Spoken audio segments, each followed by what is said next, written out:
Esse tema é muito árduo, mas antes, senta o dedo nesse like, dá uma ajuda, né, meu caro? Inscreva-se no canal, preciso chegar em 1000 inscritos, se você não se inscreveu eu não consigo, beleza?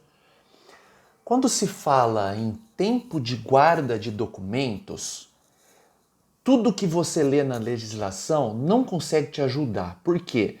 Porque o período que inicia o prazo preconizado na legislação é 1º de janeiro do ano subsequente ao lançamento tributário.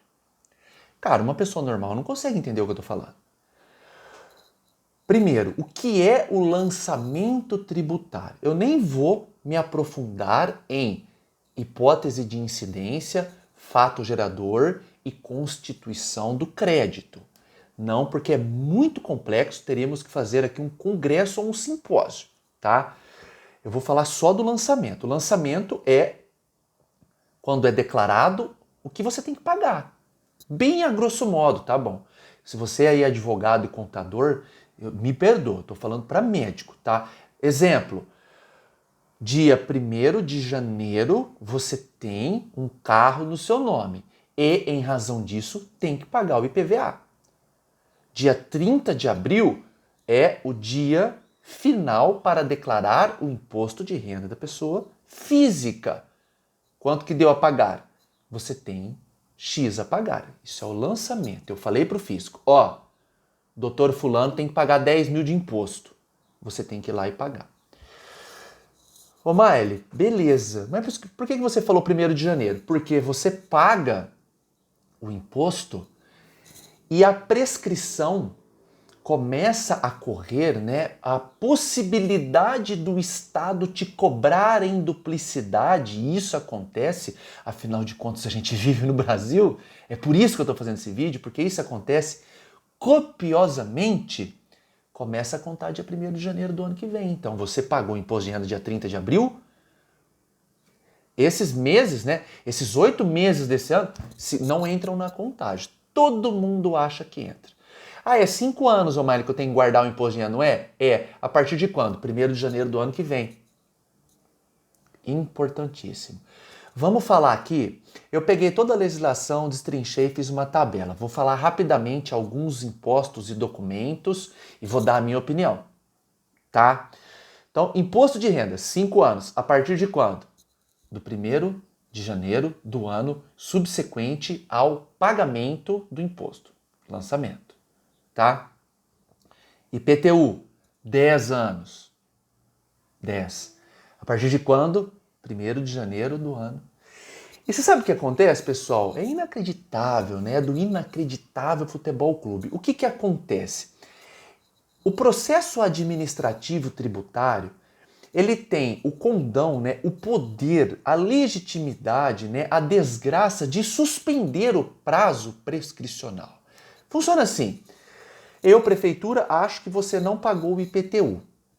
Aí, no último ano desses 5, né, aqui, no último ano, eu entro com processo administrativo. Administrativo. Aqui dentro da prefeitura não é judicial.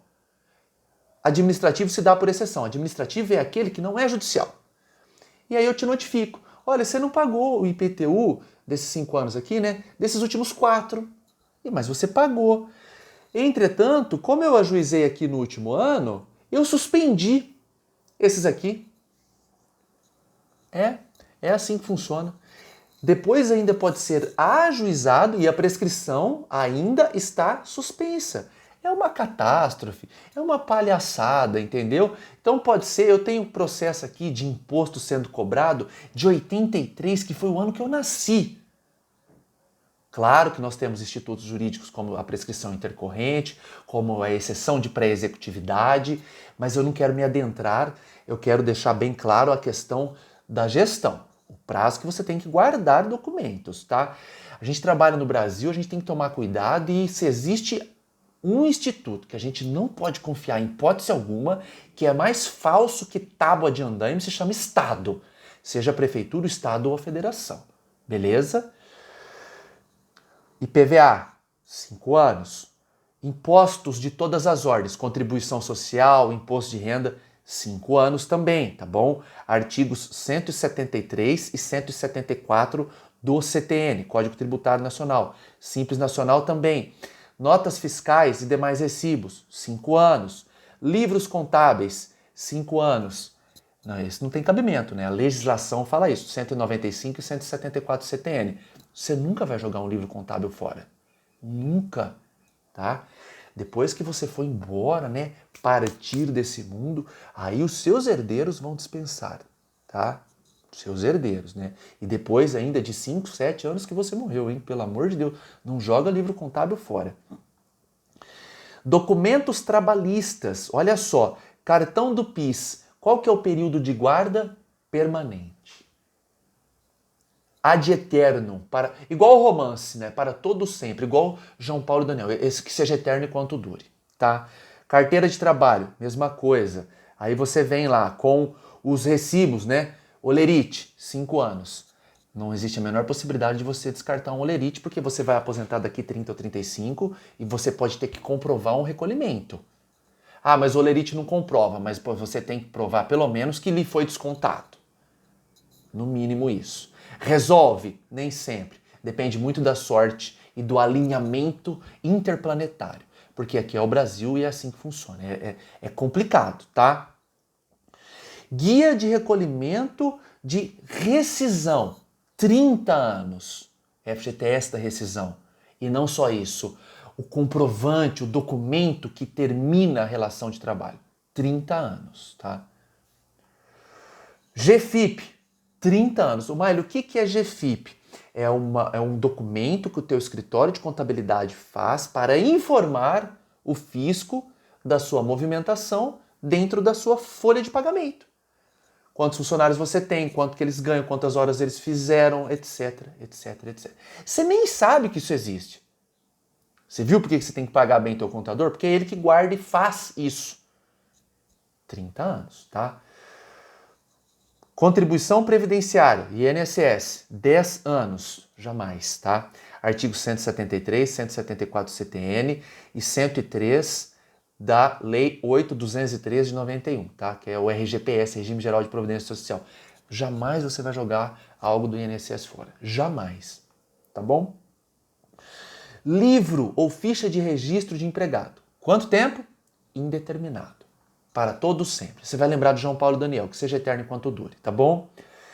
Termo de rescisão de contrato de trabalho e aviso prévio, 2 anos. Você jamais vai jogar fora, né?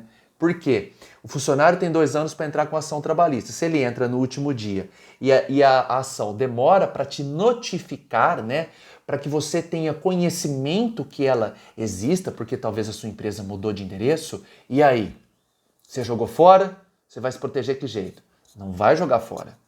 Perceba que eu estou contradizendo a lei, porque a lei é antiga e não conseguiu se adequar à evolução da sociedade, à evolução do formato do processamento dos processos judiciais. Entendeu? O que mais? Sistemas de dados eletrônicos trabalhistas, 10 anos. A CAGED, que é outro cadastro geral de empregados, e a RAIS, 5 anos, tá bom? E os pagamentos normais aí do seu dia a dia, 5 anos. Sugiro que você faça um arquivo digital desses pagamentos e guarde por no mínimo 8 anos, tá? Essa é minha sugestão. O meu papel aqui é te proteger, tá? Então você tem que acreditar na lei do Estado brasileiro ou em mim. Aí você faz a sua escolha, tá? Pagamento de aluguel, 5 anos, né? E o do condomínio também, ok? E eu vou entrar aqui na nota fiscal, né? 30 dias também, tudo bem, porque se você comprou no débito tem como você provar que pagou. E eu quero finalizar falando do prontuário médico. Esse é sensacional, hein? Nós temos uma resolução do CFM que fala 20 anos. Tem um vídeo no canal aqui, dei um check, que é até quando eu posso ser processado por erro médico. Dei um check. Vou resumir. O prazo que dá início à contagem do prazo prescricional, né, o start é quando o paciente tem ciência do erro ou do suposto erro cometido. já contei essa história, eu conto ela recorrentemente porque é o maior lapso temporal que eu peguei na minha vida. Eu tenho um processo de cirurgia cardíaca, de uma cirurgia feita em 88. Olha que legal, 1988. Que ano que você nasceu? Você que está vendo o vídeo, que ano que você nasceu? Às vezes é um ano antes ou muitos anos antes. Por quê? Porque supostamente a paciente entendeu, né, que ocorreu um erro e ela veio a infartar em 2015. 2015, pessoal. Pois é, né?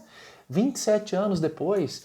E como a propriedade de entrar com o processo, o conhecimento do fato é que dá o start, ela teve conhecimento do fato quando? Em 2015. Ela atribuiu a um erro feito, né, numa cirurgia cardíaca quando ela era um bebê. Como ela veio ter conhecimento só agora, ela entrou com o processo. O processo foi saneado, ou seja, ele teve a procedência, ele teve continuidade? Claro. Por quê? Porque nós temos a lei que fala isso, a jurisprudência, nós temos súmula do Superior Tribunal de Justiça. Você vai guardar o prontuário médico por quanto tempo? João Paulo e Daniel. João Paulo e Daniel. Que seja eterno enquanto dure, tá? Para sempre. Você pode se valer da LGPD e da lei do prontuário eletrônico. Tem um vídeo no canal que eu falo só de prontuário eletrônico. Deem um check para digitalizá-los num HD externo, ou numa nuvem, ou num CPU, ou em vários, né, arquivos, mas você nunca vai descartar. Você vai me prometer isso porque você não quer ser processado, né, com 75 anos de idade por uma cirurgia, procedimento ou consulta que você está fazendo hoje. Perfeito? Então, o vídeo hoje foi sobre guarda de documentos, né, arquivo. Fiquem atentos, fiquem ligados. Por fim, eu quero que vocês deem uma olhada no vídeo que eu coloquei aí, que o nome é mais ou menos assim: Prefeituras declaram guerra à sociedade. Tem tudo a ver com o que nós estamos falando aqui. Beleza pura? Fico por aqui. Até a próxima.